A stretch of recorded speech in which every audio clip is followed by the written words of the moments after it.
bienvenue dans cette nouvelle vidéo. Aujourd'hui, je vais vous plonger dans une histoire terrifiante. Une expérience que j'ai vécue personnellement lors de mon voyage en Égypte. Imaginez-vous au cœur du désert, sous un soleil brûlant, explorant les ruines mystérieuses d'une ancienne civilisation. Ce qui était censé être une aventure archéologique fascinante s'est rapidement transformé en cauchemar. Préparez-vous à vivre chaque moment d'horreur avec moi. Accrochez-vous, car ce que je vais vous révéler risque de vous hanter longtemps après la fin de cette vidéo. Je suis passionné d'archéologie depuis mon plus jeune âge, fasciné par les civilisations anciennes et leurs mystères. Lorsque j'ai eu l'opportunité de visiter l'Égypte et de participer à une expédition archéologique, je n'ai pas hésité une seule seconde. Mon équipe et moi étions en route pour explorer une tombe récemment découverte, située à l'écart des sites touristiques habituels. Dès notre arrivée, une sensation étrange m'a envahi. Le villageois local, notre guide, semblait nerveux en nous parlant de la tombe. Certains secrets devraient rester enfouis, m'avait-il dit, ses yeux reflétant une peur sincère. Mais nous avons mis cela sur le compte des superstitions locales. Après des heures de marche sous le soleil écrasant, nous avons finalement atteint l'entrée de la tombe. Le sable recouvrait presque entièrement l'entrée, comme si la terre elle-même voulait dissimuler ce qui se trouvait à l'intérieur. À l'aide de nos outils, nous avons dégagé l'entrée et allumé nos torches pour pénétrer dans les ténèbres. Les murs du tunnel étaient ornés de hiéroglyphes détaillant des rituels et des malédictions anciennes. Une inscription en particulier a attiré mon attention.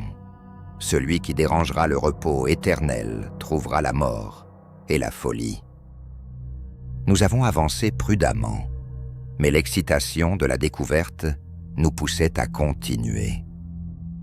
Au bout du tunnel, nous sommes entrés dans une vaste salle. Au centre, un sarcophage en pierre trônait majestueusement, entouré de statues et de trésors funéraires. Mon cœur battait la chamade alors que nous nous approchions pour examiner de plus près. En touchant le sarcophage, une étrange sensation de froid m'a parcouru le corps, comme si une présence invisible m'observait. Nous avons décidé d'ouvrir le sarcophage pour documenter notre découverte. À l'intérieur, la momie d'un ancien prêtre reposait, entourée d'amulettes et de parchemins. C'est à ce moment-là que les choses ont commencé à mal tourner. En quittant la tombe, un sentiment de malaise s'est installé en moi. Cette nuit-là, j'ai fait un rêve terrifiant. Je me trouvais de nouveau dans la tombe, mais cette fois-ci, les murs se rapprochaient et des voix chuchotaient dans une langue inconnue. En me réveillant en sursaut, j'ai remarqué que mes camarades avaient également fait des cauchemars similaires. Le lendemain, notre guide local a disparu sans laisser de traces. Nous avons décidé de continuer malgré tout, mais les événements étranges se sont intensifiés. Des objets se déplaçaient seuls, des murmures inexplicables résonnaient dans la nuit, et certains membres de l'équipe ont commencé à montrer des signes de maladie. Une semaine après notre découverte, la situation est devenue insoutenable. Un de mes collègues, James, a été retrouvé en état de choc, répétant sans cesse des phrases incohérentes sur des esprits vengeurs. Il a été évacué d'urgence vers l'hôpital le plus proche mais son état s'est rapidement détérioré. Nous avons alors décidé de quitter le site, mais il semblait que la malédiction nous suivait. Durant le vol de retour, j'ai ressenti une pression écrasante sur ma poitrine, comme si une main invisible tentait de m'étouffer. Les cauchemars persistaient, de plus en plus vivides et oppressants. De retour chez moi, j'ai commencé à enquêter sur la tombe et ses inscriptions. J'ai découvert que le prêtre enterré là-bas était connu pour pratiquer des rituels interdits, invoquant des forces obscures pour protéger sa sépulture. Les malédictions qu'il avait laissées étaient bien réelles, conçues pour tourmenter ceux qui osaient profaner sa tombe. Un soir, en examinant les artefacts que nous avions ramenés, j'ai trouvé un parchemin détaillant un rituel de rémission. Il fallait retourner à la tombe et effectuer une cérémonie pour apaiser l'esprit du prêtre.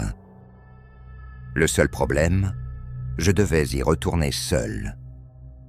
Armé de courage et de désespoir, je suis retourné en Égypte. La tombe me semblait encore plus oppressante que lors de ma première visite. Suivant les instructions du parchemin, j'ai allumé des bougies et récité les incantations. À chaque mot, l'air devenait plus lourd et une présence glaciale m'enveloppait. Alors que je terminais le rituel, une silhouette spectrale est apparue devant moi. C'était le prêtre, son visage déformé par la colère. Il a tendu la main vers moi et j'ai senti mon esprit sombrer dans un abîme de terreur. Mais au dernier moment, la silhouette a disparu et la pression s'est dissipée. Je me suis réveillé à l'entrée de la tombe, épuisé mais vivant. En quittant le désert, j'ai ressenti un étrange sentiment de paix, comme si la malédiction avait été levée. De retour chez moi, les cauchemars ont cessé et les membres de mon équipe ont commencé à se rétablir. Cette expérience m'a marqué à jamais. La fascination pour les mystères de l'Égypte ancienne m'a conduit à découvrir une vérité terrifiante. Certaines choses devraient rester enfouies. Je vous conseille de ne jamais sous-estimer les avertissements des anciennes civilisations. Merci d'avoir écouté cette histoire et n'oubliez pas de vous abonner pour plus d'histoires effrayantes. N'hésitez pas à commenter vos réactions et à partager cette vidéo si elle vous a plu. Restons connectés pour de nouvelles aventures horrifiques